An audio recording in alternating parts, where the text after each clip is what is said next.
Welcome to Journey to Service. I'm William Laddick, returning once again this week to be a part of this amazing event. But this week, it's just good old Randall and I. We've gone back to our old ways for this week. And it's been, actually, this is the first time since the Sunday after the civic election in Calgary that it was just you and me talking. So Randy, hi, how are you? I'm wonderful, brother. How are you? I'm doing good. I'm doing good. Had a great week. Lots of things to discuss. I don't know. We'll just go all over the place, I guess, talk about our adventures, yours and mine, like I want you to share what you've been up to too. And it's, I'm kind of looking down. I'm sorry, because I got just my jacket. I got my phone set up on. I don't have a thing. Doesn't look too bad. Good to see you. Good to see you too. Yeah, we're getting keep talking, so I stopped and talked to you. Okay, thanks, brother. Cheers. So we see you in that you're in Bankers Hall again, but you're in a slightly different spot this time. Yeah, I shifted up once in a while. The people are really kind in here, like I just say, look at, can't you tell I'm an international banker? Like I'm doing business in here. The security guards are so kind. And lots of them know me. That was another one waving hi. And, like just treat them with love, give them a big smile. That's what people are craving, for Christ's sake. Like these stupid diapers on people's faces. How the hell are you supposed to see even their smile? You can see their eyes, but they know I don't do that gong show stuff in here or anywhere else. And they've honestly, William, like they watch me on their security cameras. And the top security guy says to me one day, he pulls me over. He said, I watched one of your videos. And I said, oh, on my channel? He said, no, on our cameras. And I said, well, what do you think? He says, how the hell could we ever kick you out of here? How could we ever stop you from doing what you're doing? Like, you're just so much of a goof. And I said, I'm not a goof. Politicians are the goofs. I'm telling the truth. That's all I'm doing. And I'm just having fun. He says, do you know if they can hear you? Oh yeah, especially when I'm up by the Swift room. They've got recordings and the 4 cameras up there. Like they're high security, of course, because that's the Swift room where all the secrets are, even though there's nothing in there but computers, and how the hell are you going to steal one of those? The banking system doesn't have any money in it other than what we give them in the form of safekeeping receipts that we can talk about a little bit if you want, but people don't understand that. The banking system has been based on autographs and agreements, like you and I started this thing off with a year and a half ago or whatever, William, and told people the truth of the current monetary system.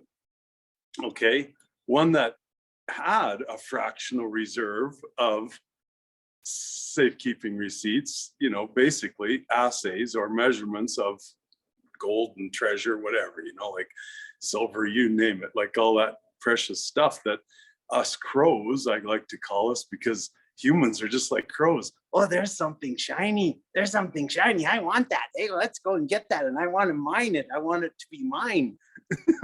Frickin' crows.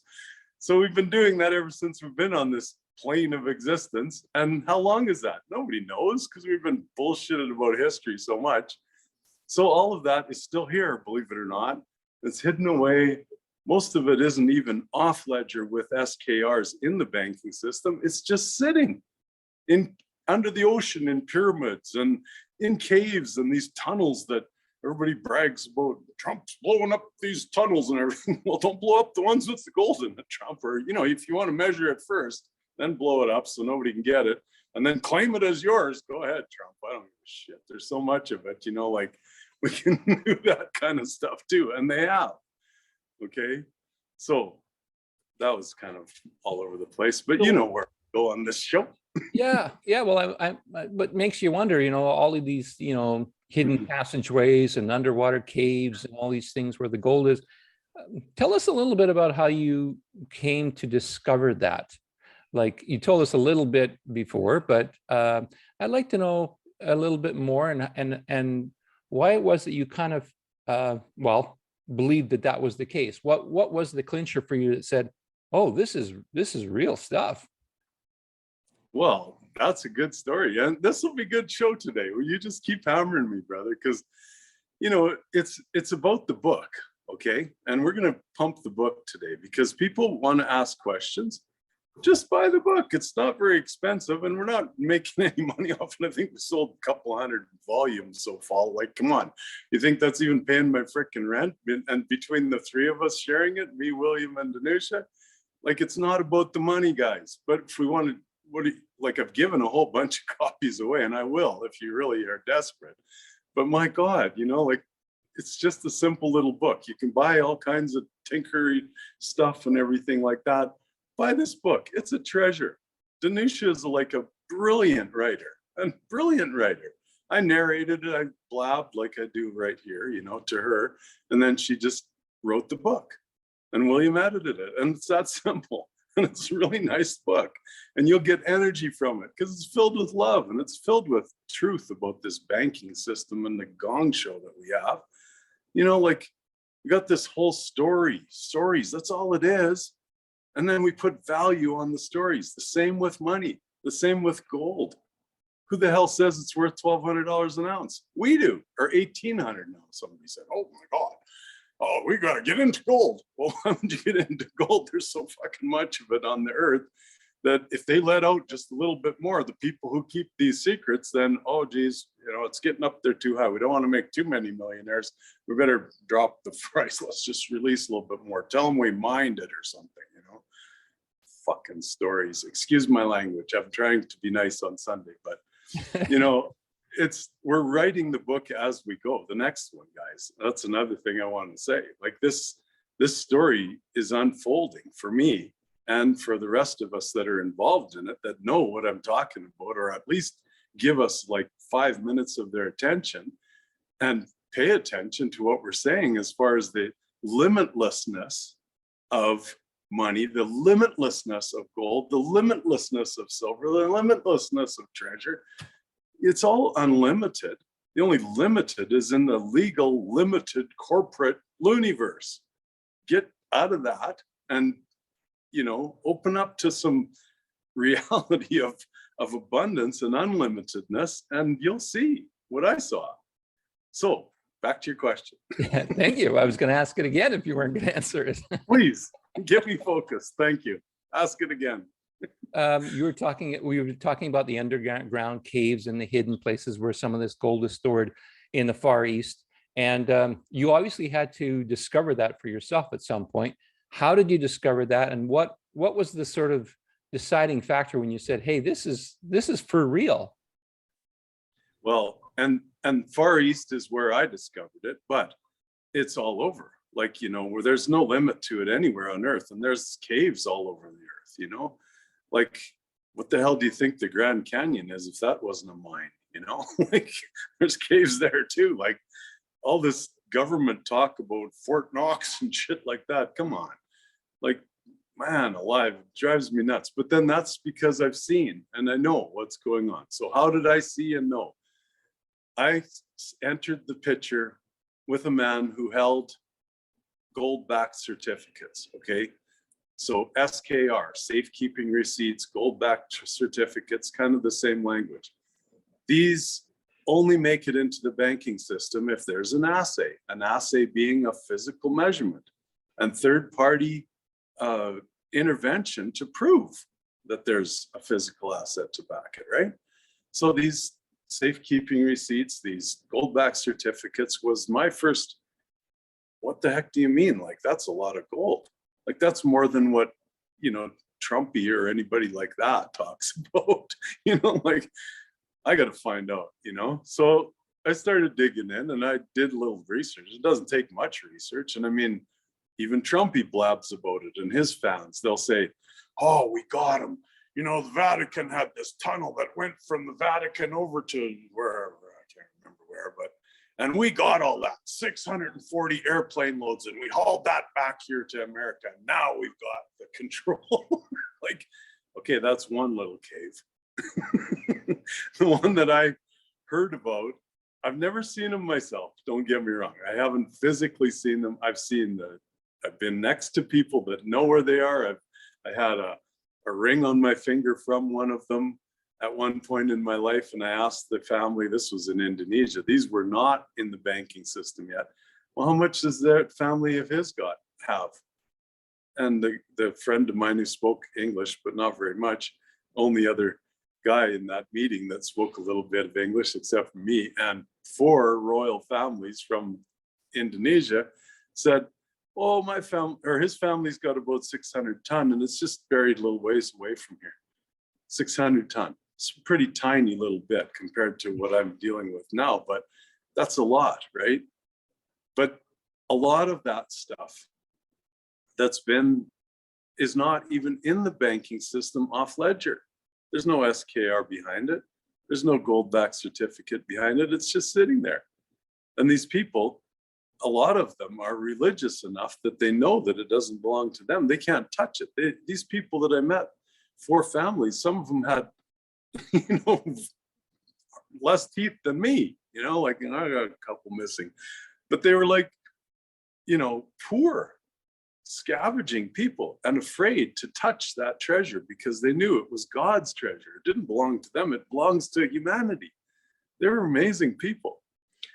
So one other quick story on that, a guy that I met right here in my city, he had been in the caves, okay, over there, not that one that Trump claims, but another cave like that. And I said to him, well, how much was in there? And he looked me in the eye and he says, well, me and my brother went there, and he was a guy a little bit older than me.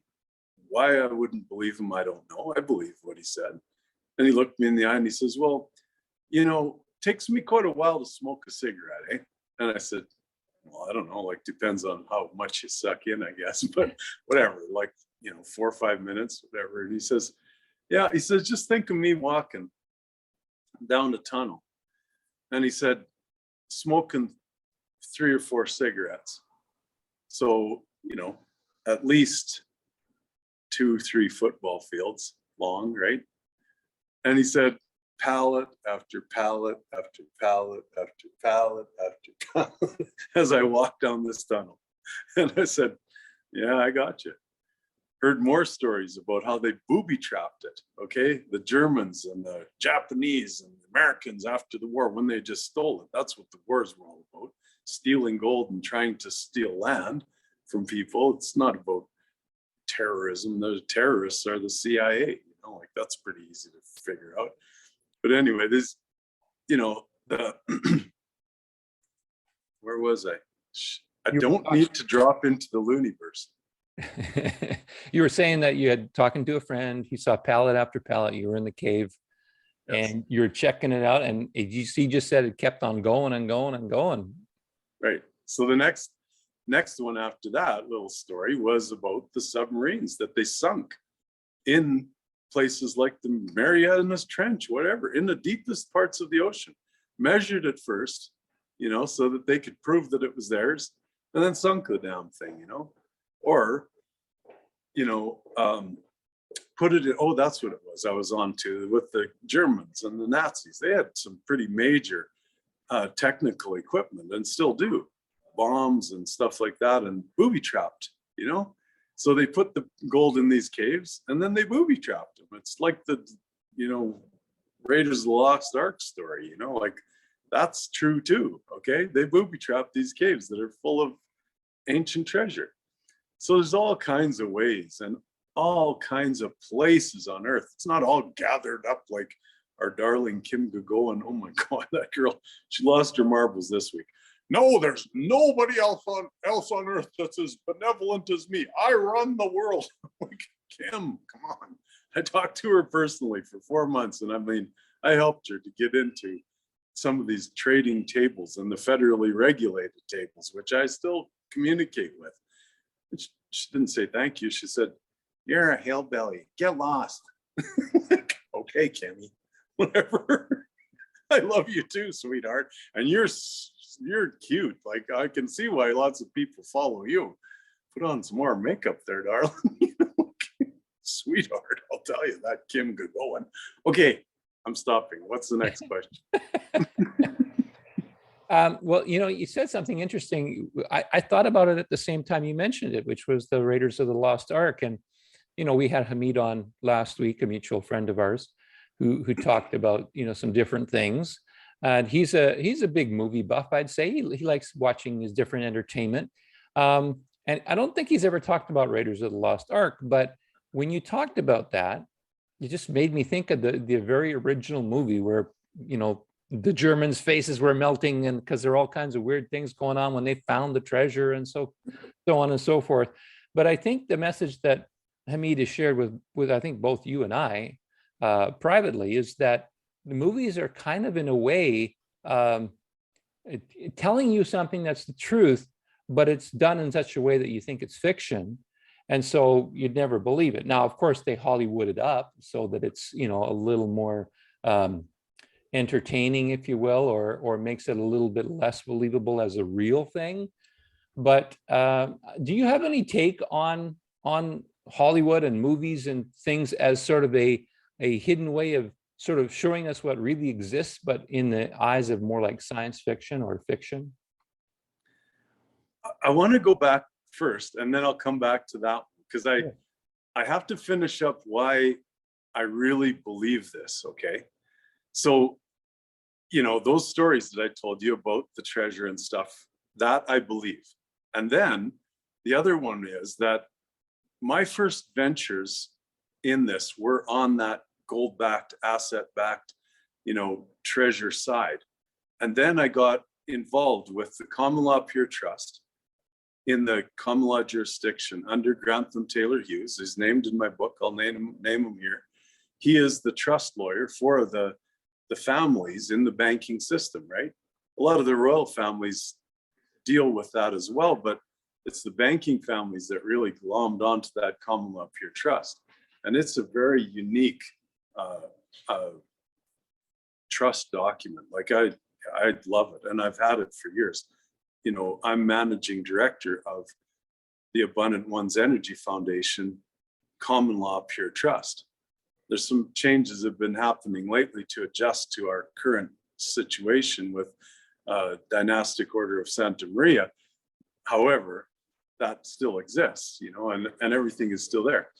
So when I first met him and started talking about this trust, and he's, that level with these banking families as the trust lawyer, he also introduced me to the credit manifestation process, right? The autographs and agreements to just manifest the money, MTNs, okay?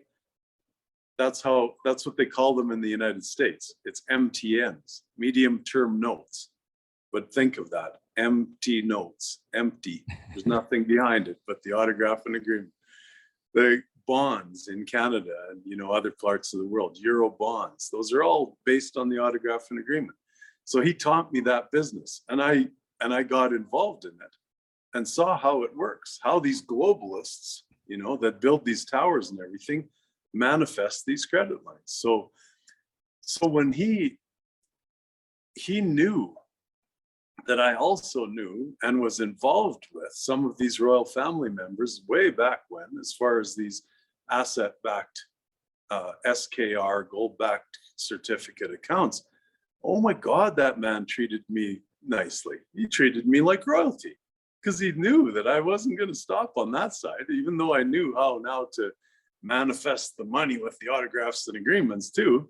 All these secrets that these fucking bankers hold. He knew that I knew both sides of that. So he treated me really nicely. When I did a deal for him and his bankers didn't pay me, I said, well, whatever. He says, if you just keep your mouth shut, they're hazing you. You got to follow the rules. And I'm like, here you go. Take your fucking commission and shove it up your ass. And excuse my language to those who are watching who are not used to this kind of an attitude. But I'm like, really? There's secrets? Well, we'll see about that. Let's turn the tables on this banking system. And you know where my beliefs come from there. A man that I follow and a path that I follow, and he may not have swore like I did, but I don't know. But I'm telling you, turning the tables in the banking industry, that's where everything changes. The pedantics of these description of this and what it is and what what that is and everything else.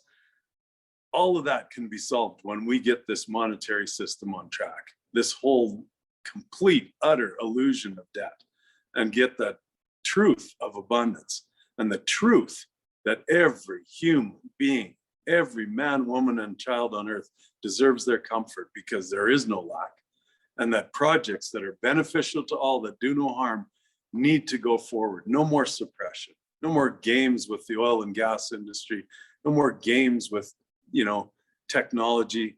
It's time. And that's where we're at now, and we're doing it. And believe me or don't, go back to Kim Gagone's channel and follow her because she's prettier if you want. I don't give a shit.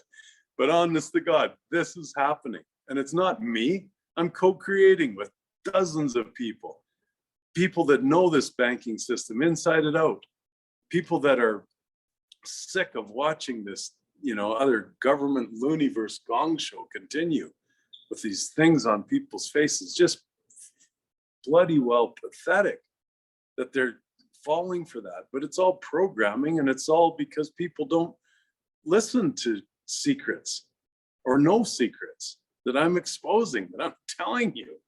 And I mean, we'll get 300 views again, William. Like Kim Gagone will get 40,000, even 40,000. What's that? Little neighborhood in Calgary, And that tells you how big the media is, right? And how much power that media has. Because even Kim, with her pretty face and her beautiful hair, 40,000, so what? There's 1.4 million in this little tiny city I live in. And I got 137 votes for mayor. So it's all numbers, But can we take it back from the people like that? No, we got to infiltrate it. We got to go within and work with it to infiltrate it with integrity, with honesty, with love, with peace, harmony, love, abundance, and freedom. And then we've got it. And we've got a lot of people doing that. And you're welcome, every one of you who's watching this show, to join us. DOSM Media, I'm able to invite you in there. Find me on Telegram, Randall Kaiser on Telegram. Find me on Facebook. We'll connect and we'll invite you in. We have fun. We enjoy ourselves. I can vouch for that because a little over a year ago, we didn't know each other. I followed you and your channel, one of the 300 or so that followed your channel. And you said that right from the get-go. One of the first videos I saw, you said, Randall, I left my cell phone number down there. If you want to call me, go right ahead. I don't mind. I would be happy to welcome you into the fold. And so I kept watching, and I leave my comments and whatever on your YouTube, and you'd respond, to my surprise, because usually most people don't respond to their things that people put in their comments, but you did, and you still do.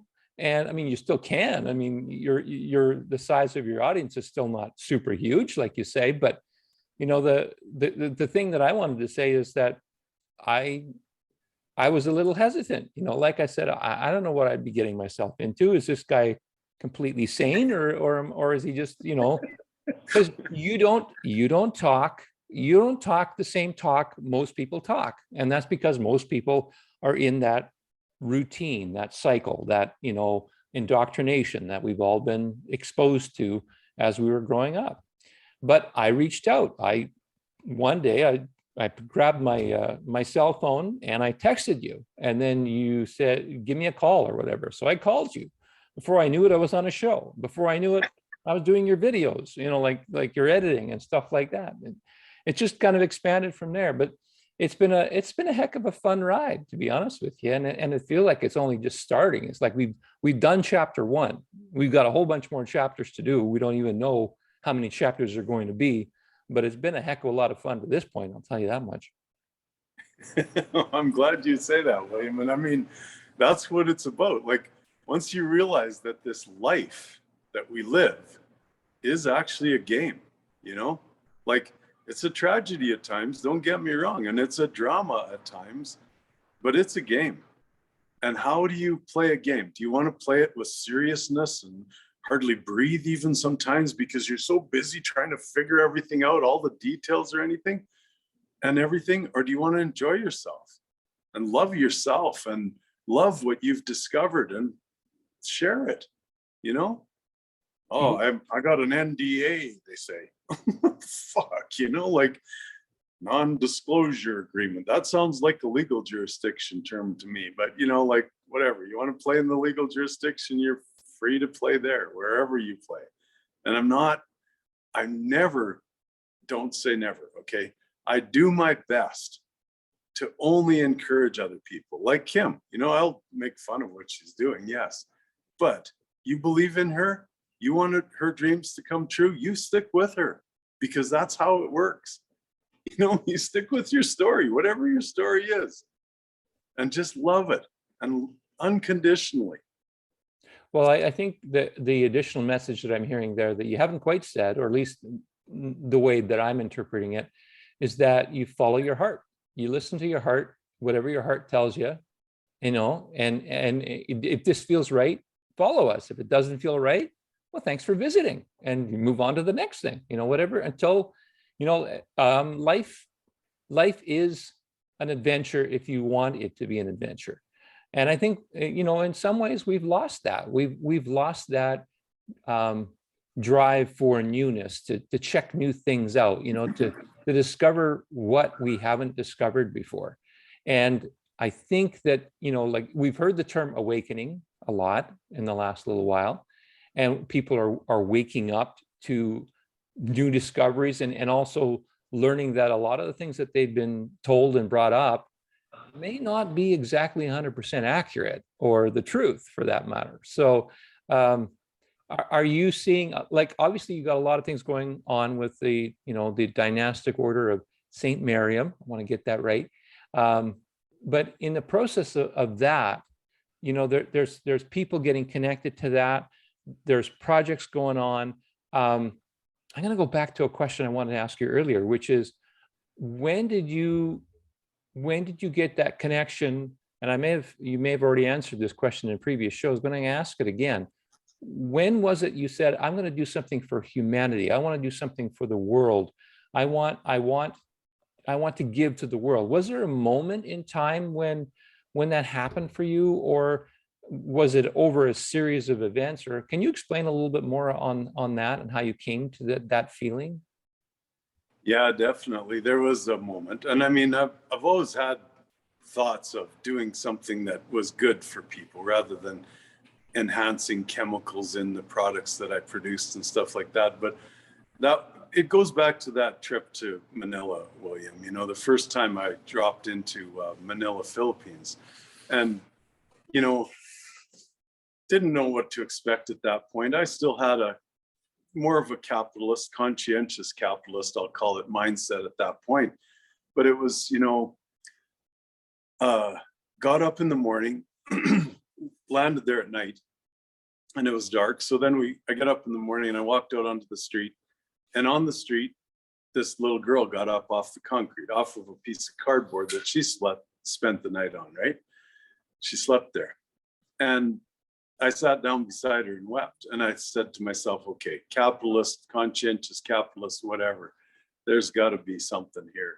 I know the truth about the unlimited, complete abundance of assets, of the value of money, all that stuff. So it was like, fuck this, we got to do something. And so that was a big turning point for me, William. I'll always go back to that.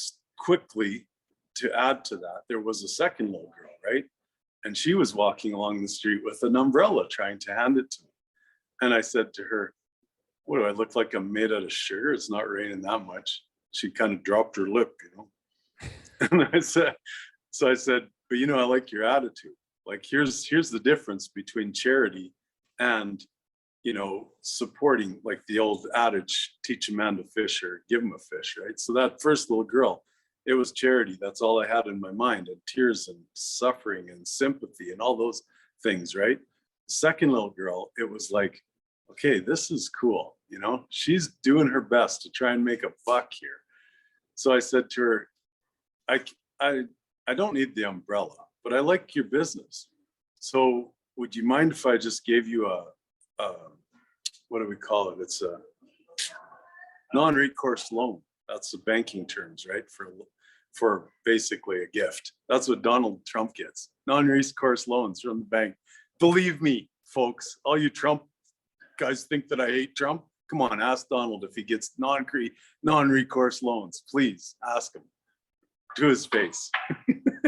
And so I said to this little girl, I'm going to give you a non-recourse loan. And I handed her $20. Like, it was big money. You know, she would have had to sell 2-3 weeks worth of umbrellas for that. And she looked at me and her lip went from down here to, you know, like this. She's just gasping for breath. And we walked down the street together. She was dancing beside me. She opened up the umbrella. I said, you keep the umbrella for yourself. She opened it up and she was dancing kind of like, you know, Mary Poppins or whatever on the frickin' street. It was such a beautiful story. So there's the two sides of charity versus, you know, humanitarian work, right? Yeah. In that. Oh, here, look at this. Federally regulated tables intake rep. Hello, good stuff, Randall. That message just came on my phone, folks. You want to think I'm bullshitting you? You know, seriously. Say that again. What was that came through? Federally regulated tables, the intake rep, okay? This is the highest level platform there is in the banking industry, where these off-ledger accounts are held. Just came on my phone. That's the business I do. Nobody wants to believe me, that's fine, whatever. You go ahead, follow along with Trumpy, follow along with Kimmy, do your thing and love them unconditionally. Stick with them if that's what you want to do. I know you're not out there to prove anything about yourself or your situation. I get that from you. You just enjoy life. You play it the way that your heart tells you to play it, and you just follow that. But you know, there's a part of me that kind of says, you know, a lot of people, I'm sure, you know, look at you and hear your story and hear how you talk, and they just don't believe you, because they say, well, this guy has access to so much money, then why is he, you know, living in a, you know, what do they call it? Not bed and breakfast. Well, they do call it bed and breakfast, but that's not exactly what you're in. There's another name for it, but I can't remember. And I even did it in my apartment for a while, where I had other guests come in and stuff like that. But you know, you often said you don't really want much money for yourself. You never have. Well, since you kind of lost all of it, there was no desire to kind of get it all back, because you had a discovery for yourself, which you talk, I think, a little bit about in the book too. But it was something like you don't really need it. You don't really want it. It doesn't bring you anything that you feel brings you value. But there's still a part of me that says, you know, I can't wait until that beef raising plant is set up, so that people can say, ha, he did it. See, he wasn't just blowing wind or blowing smoke. He actually did it. And so that process, that is in process right now as we speak, even though there's no physical, tangible proof that you can share at this time, because there's a lot of, you know, private stuff going on. I'm just wondering, is, you know, like, does that ever cross your mind, as far as, you know, showing people, you know, that you weren't just blowing smoke, or how do you look at that kind of a situation? Of course, William, you know, like, seeing is believing is ingrained in the minds of people.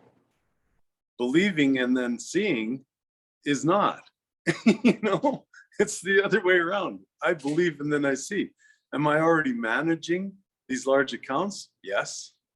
And like you said just now, is there tangible evidence of that in the physical realm as far as ownership? No.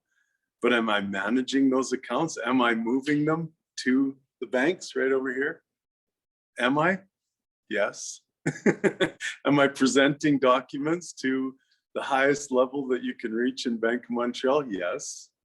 Am I connected to the asset-backed account holders directly, or this far apart, one person or one human in between? Yes.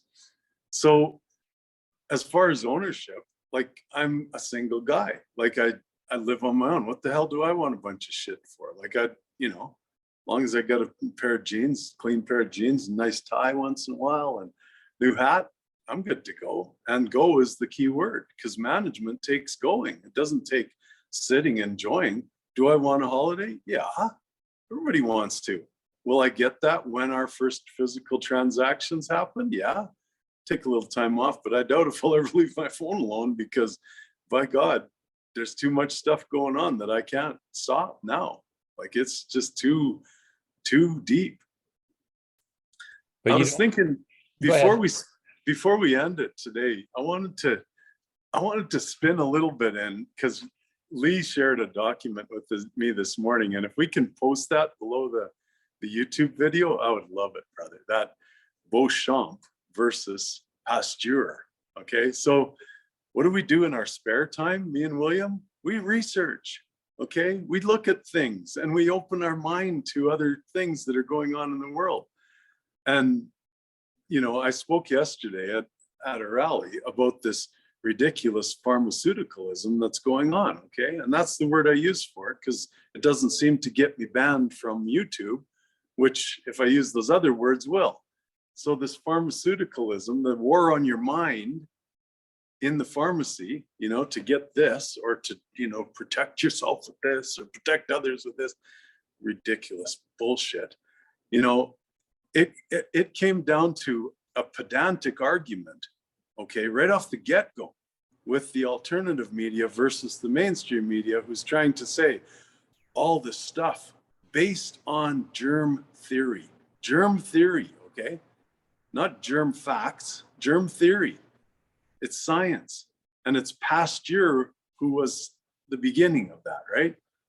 At the time he was involved in science at that level, there was another fellow, a heretic, a man who didn't believe the government, who challenged the government, Beauchamp, okay?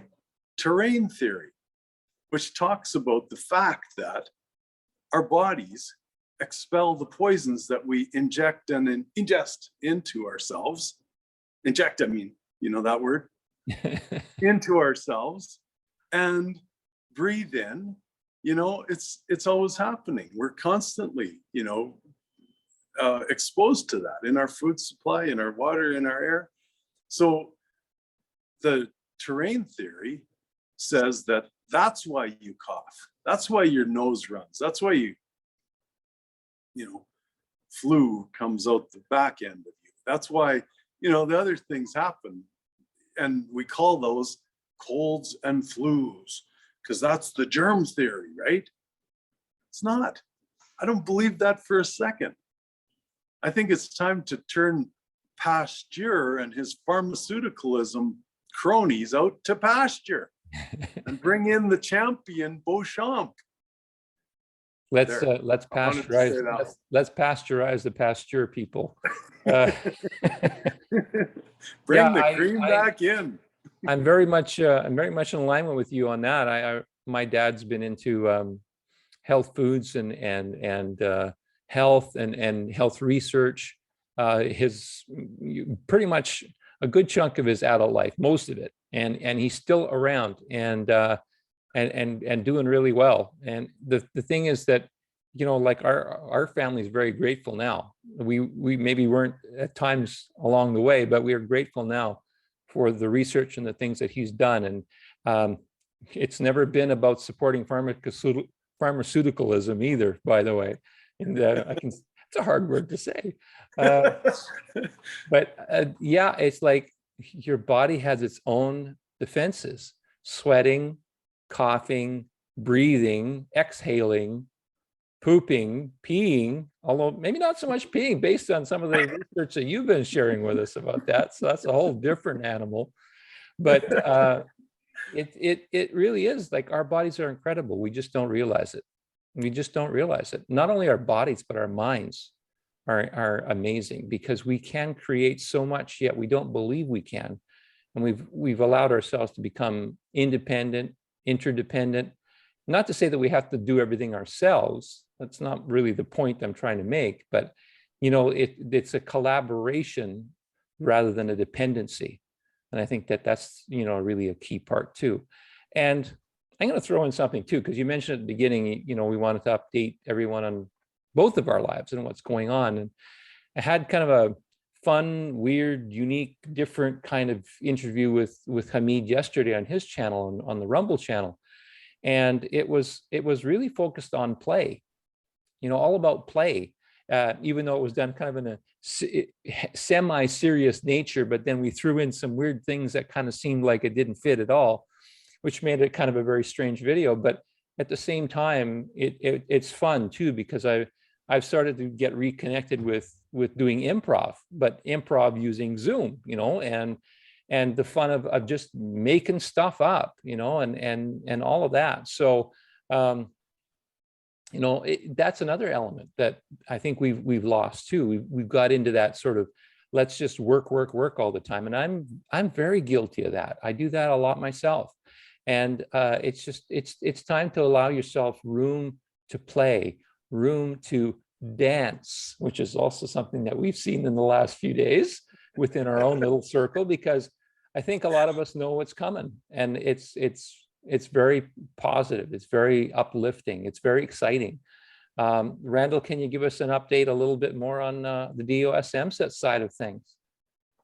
Yeah, that's a good place to end it, William. Even if we're not at an hour yet, we're probably good time to chop it off after we chat a little bit about DOSM. So dynastic, I like to call it divine, because it is divine order of Saint Miriam. And, we're making beautiful headway.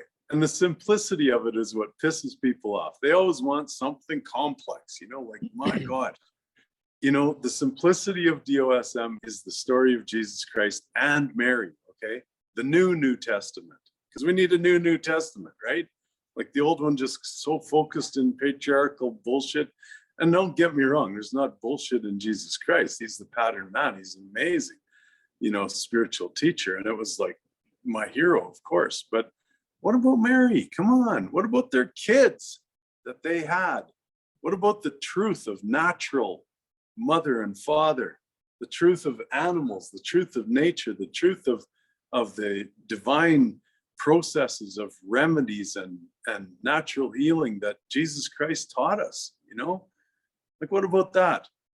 Come on, let's get on track here. So that's where and why I attached myself to and work with Dynastic Order of Santa Maria so closely now. And like I said, contact William or I if you want more interest, or if you're interested in that.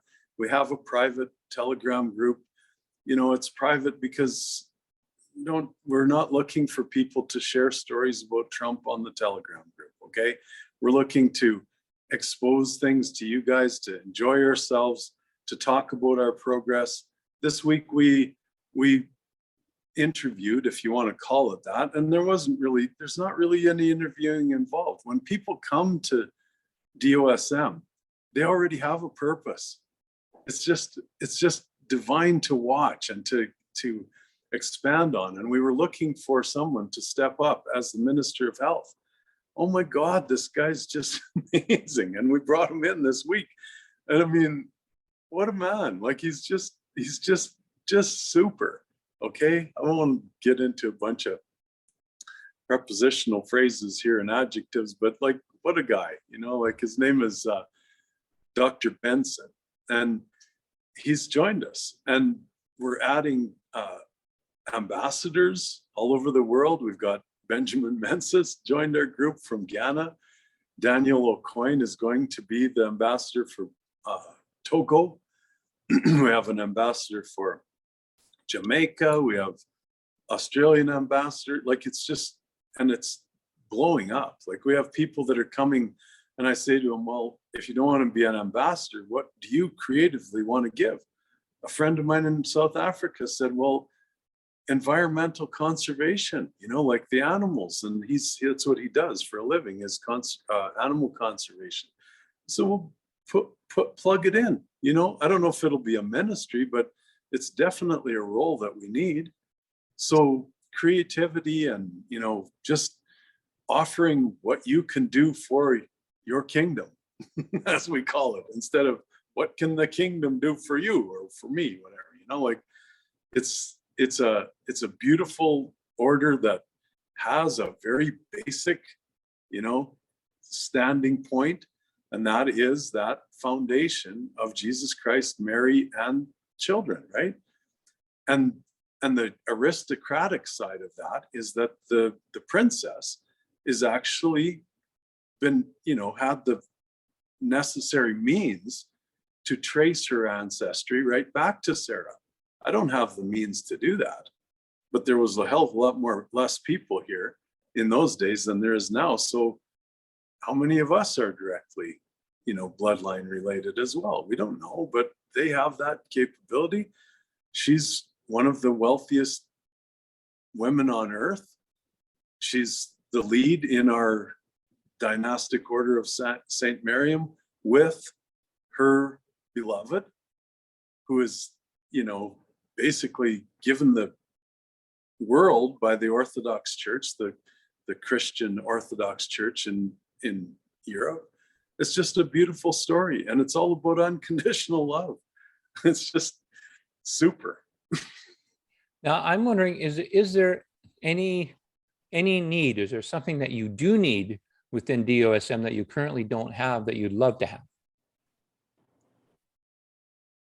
No, like it's all coming, and when it comes, it's right. The people that present what they need to offer, it's the right thing. Because it's a certain perfection to it. There's a certain perfection to how things happen, right?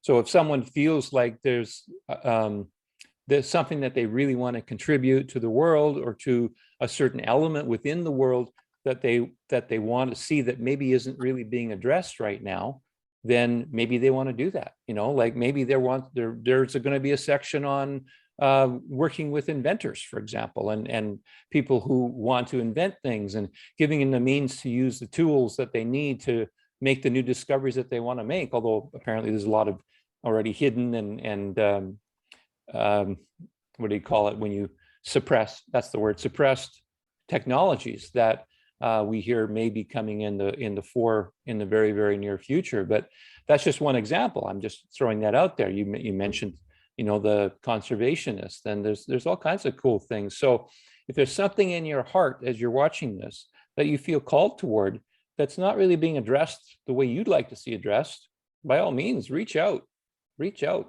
You never know. There might be an opportunity there for you to be a part of something very, very cool.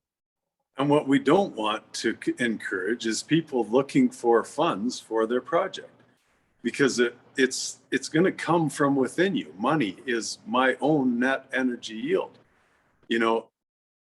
Take that inner knowledge, that heartfelt wisdom that you have, and bring it, and then see what happens. Like there are going to be projects initiated, and when they're initiated, it may be that you've worked with one of those projects. I'm not saying that there isn't somebody out there that needs funding that has a benevolent project that is not going to be funded, but please don't just come thinking that that's what you're coming for, because that's where, other people that have talked in this manner for so long have gotten, kind of off track too. They get people lined up, and then if the money doesn't come, then it's like, oh, this guy's a liar, that girl's a liar, and all this kind of, anger comes in.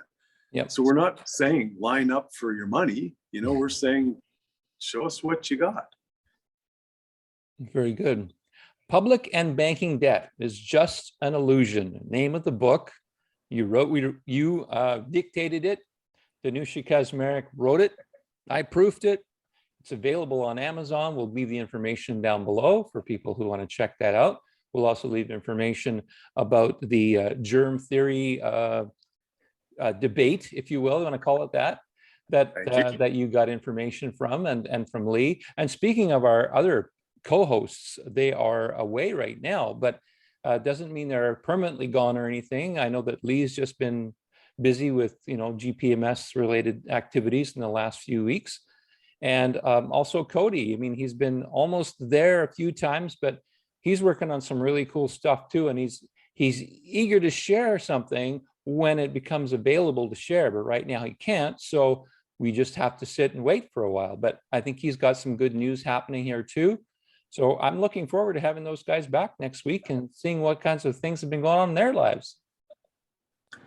Oh my God, William. I shouldn't even mention this, but I didn't hear the G when you said what William or what Lee's involved in right now. The GPMS. Yeah, I missed the G. Sorry. Are you thinking of Kim again? Oh, come on. No. Let's get away from that real quick. With peace, harmony, love, abundance, and freedom for everyone and everything every day on William and my minds. More than anything else, we love you. Please hang in there. Abundance, sovereignty, health, love, and have some fun. Euphoria. It's what it's all about, guys. We love you. Bye.